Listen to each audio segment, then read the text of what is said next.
Palestine was so beautiful at that time. Let's talk a little bit about its history. The First Great War started in 1914. Before that, the Ottoman Empire ruled Palestine. This was the time when 87% of the Muslims lived in Palestine and only 3% were Jews. Hello friends, Assalamu alaikum and welcome to Go TV. At that time, Muslims, Jews and Christians all lived together in this place. The First World War ended in 1918, and after that, Britain took control of Palestine, and after that, Jews started coming to Palestine from Europe in millions. These were the Jews who were coming to Palestine out of fear of Hitler, that they would make their new country here, and as they were watching, and they took over Palestine. This was a small history, but do you know how peaceful the people of Palestine were before this? Let's find out how much progress. Palestine was an important commercial center of the world. Coastal cities were used to trade, like Gaza or Jaffa.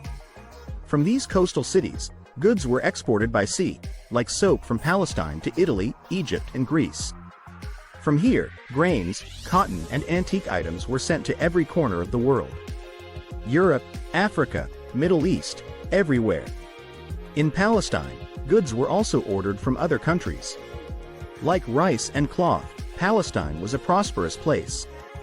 Friends, in the beginning of the 20th century, railway tracks also started to be built in Palestine, so that the cities of Palestine could be connected to its ports and trade opportunities could increase.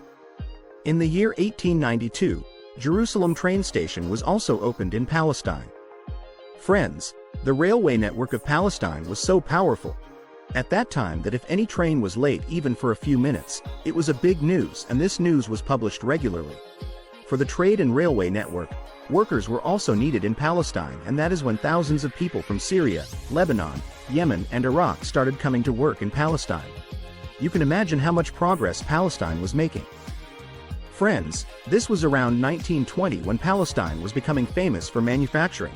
Leather, soap and metal were being made here, which was used in trains and buses.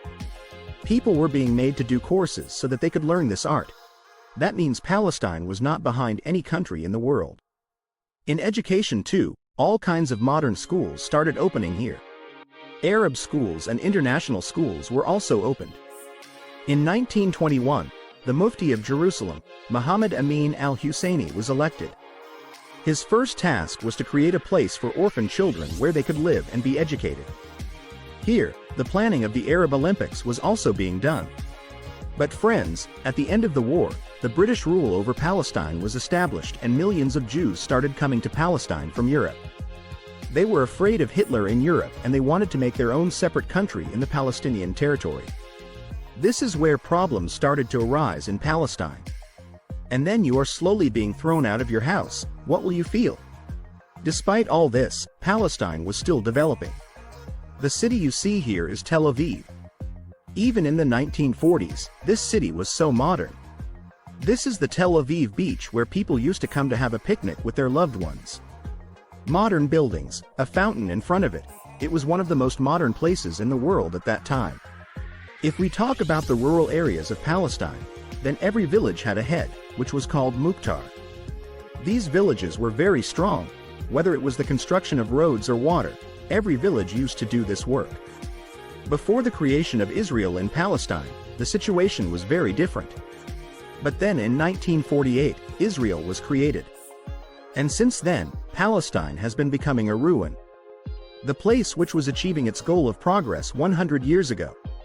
The place which was achieving its goal of progress 100 years ago. Thank you for watching. Like, share, comment and subscribe. Take care.